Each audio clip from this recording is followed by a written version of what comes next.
Évangile de Jésus-Christ selon saint Jean.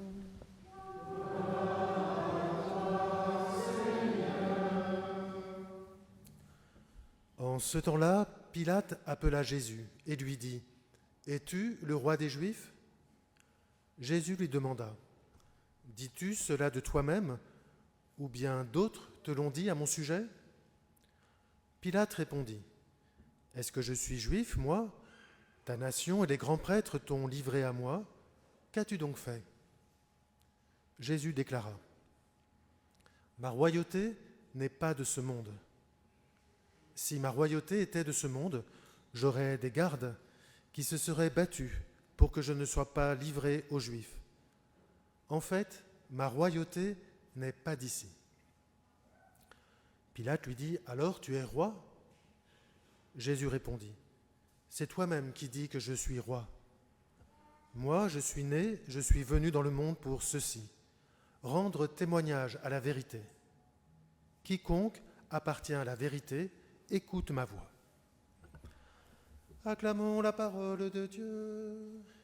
Louange à toi, Seigneur Jésus.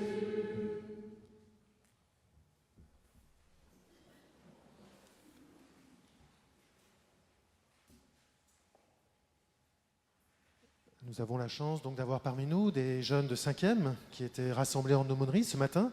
Il y avait de nombreux groupes qui se sont rassemblés également ce matin pour progresser dans la foi, des groupes de primaire, et aussi donc de collège. Donc je vais inviter les 5e à venir me rejoindre, ceux qui sont là. Merci. Tout petit peu plus vite, si vous voulez bien. Voilà. Un petit peu plus d'énergie quand même le dimanche matin. Parfait. Ça va ? Bon. Très bien. Alors, en cette fête du Christ roi, on va faire référence à l'année sainte qui va débuter la semaine prochaine, avec le temps de l'Avent. Et pendant toute la nouvelle année liturgique à venir, dans une semaine, nous aurons l'occasion donc de marcher ensemble dans cette année sainte qui nous est offerte. Alors, est-ce que vous pouvez me dire quel est le thème de cette année sainte ? Oui. Pèlerin d'espérance. Exactement. Et il y a effectivement le panneau. Tu peux aller me chercher le panneau qui est derrière là-bas ? Merci. Donc c'est le thème qui nous accompagne tout au long de cette année, pèlerin d'espérance.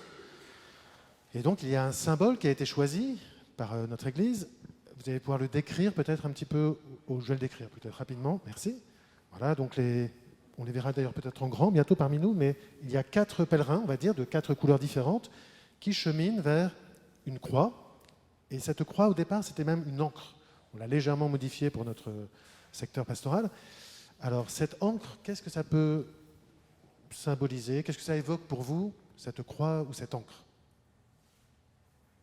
Oui ? Cette croix, elle nous tire vers l'avant, comme on le voit. Et l'encre, comme nous l'avons vu tout à l'heure, elle nous aide aussi à savoir nous arrêter. D'accord, c'est vrai qu'une encre, en général, ça nous aide à nous, comme tu dis, à nous arrêter, à nous ancrer, c'est le mot, à trouver des repères surtout, parce que parfois il y a donc, en tout cas dans la parabole, dans le récit, de la tempête apaisée, par exemple, au milieu de la tempête, les disciples, ils se tournent vers qui ? Ils se tournent vers Jésus, en se demandant : « Seigneur, tu ne fais rien ?» Et pourtant, il leur dit : « Mais si vous aviez un peu de foi, vous verriez. » Et à ce moment-là, il va calmer la tempête, il va refaire que le calme arrive. Donc, ça peut arriver que dans nos vies, nous soyons entourés d'événements qui nous paraissent nous submerger, mais heureusement, le Christ est là pour nous donner un ancrage dans nos vies. Bon, écoutez, ça me paraît pas mal. Je vous invite à rejoindre l'Assemblée.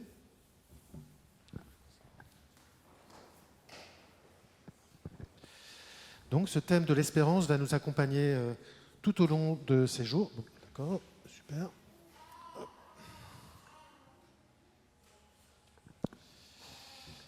Cette espérance, donc, elle nous aide dans nos vies à nous dépasser, à nous battre pour un monde meilleur. Elle nous donne la force de surmonter donc, les obstacles, de persévérer dans nos projets. C'est croire en l'avenir et c'est ce qui nous donne la force de rêver et de construire. En ce moment, il y a aussi les journées de la jeunesse, journée mondiale de la jeunesse, les JMJ, mais localement, c'est un peu mystérieux, mais bon. Donc il n'y a pas si longtemps, c'était à Lisbonne. Le monde entier s'est rassemblé en un endroit, mais les autres années, c'est localement. Et à cette occasion, le pape s'est adressé souvent aux jeunes en leur disant « Ne cessez pas de rêver.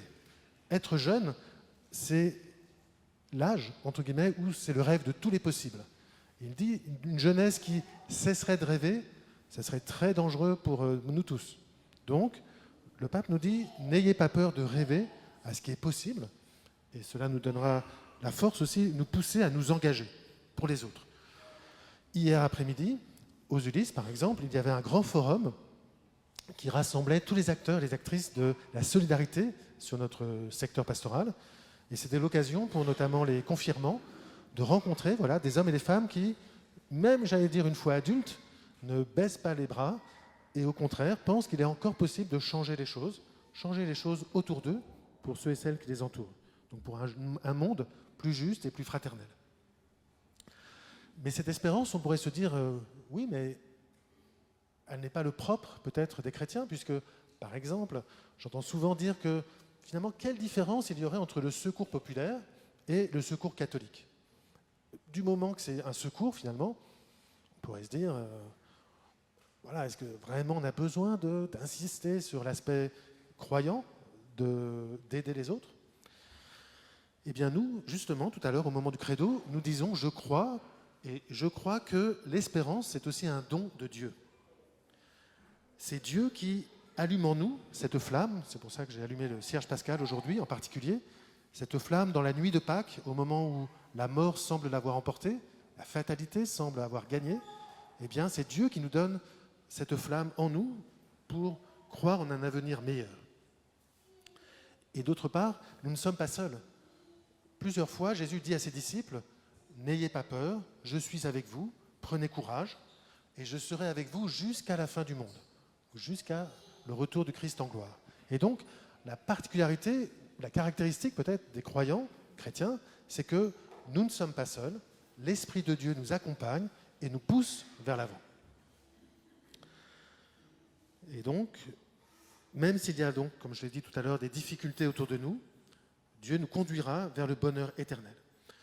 Le texte qui a été choisi donc pour aujourd'hui, c'est l'Apocalypse, c'est le dévoilement, la révélation.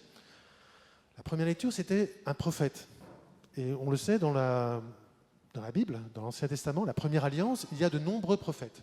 Des petits livres prophétiques, une douzaine, des grands livres prophétiques, moins 4.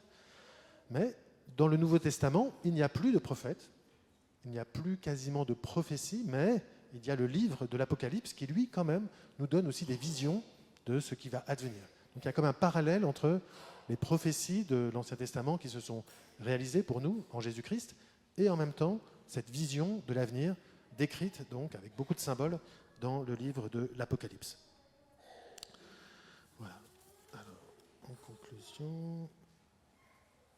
Oui, donc pour nous, ce retour du Christ en gloire, je l'ai dit au début de notre célébration, est marqué par une espérance donc de miséricorde, de pardon, de renouvellement. Et donc c'est plutôt une attente joyeuse, dans l'espérance, oui. Et nous avons chanté cette joie tout au début de notre célébration. Voilà, ce qui domine pour nous dans le retour du Christ, c'est la joie d'un monde renouvelé. Et en plus, il y a cette annonce que nous serons tous, les uns les autres, hommes et femmes, je dirais, rois, prêtres, voilà, en Christ. Donc c'est aussi une promesse qui est intéressante, je trouve, peut-être, pour nous aussi aujourd'hui. Je vous invite à terminer par une prière. Je vous invite à vous lever.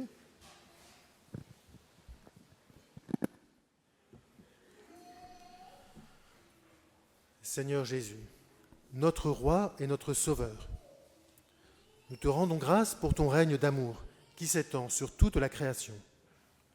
Nous te bénissons pour l'espérance que tu nous donnes, cette ancre solide qui nous guide au milieu des tempêtes de la vie. En ce jour où nous célébrons ta royauté universelle, nous te prions de renouveler en nous la foi en ton retour glorieux. Aide-nous à vivre chaque jour comme une préparation à ton avènement, en semant autour de nous les germes de ton royaume, la justice, la paix, l'amour et la miséricorde. Alors que le temps de l'Avent approche à grands pas, nous te demandons de nous remplir de joie et d'attente. Que la lumière de ton étoile nous guide sur les chemins de la conversion et du renouveau. Que nous soyons prêts à accueillir ta venue dans nos cœurs et dans le monde. Nous te prions, Seigneur, de nous unir dans la communion de ton Église, pour que nous soyons ensemble les témoins de ta bonne nouvelle. Amen.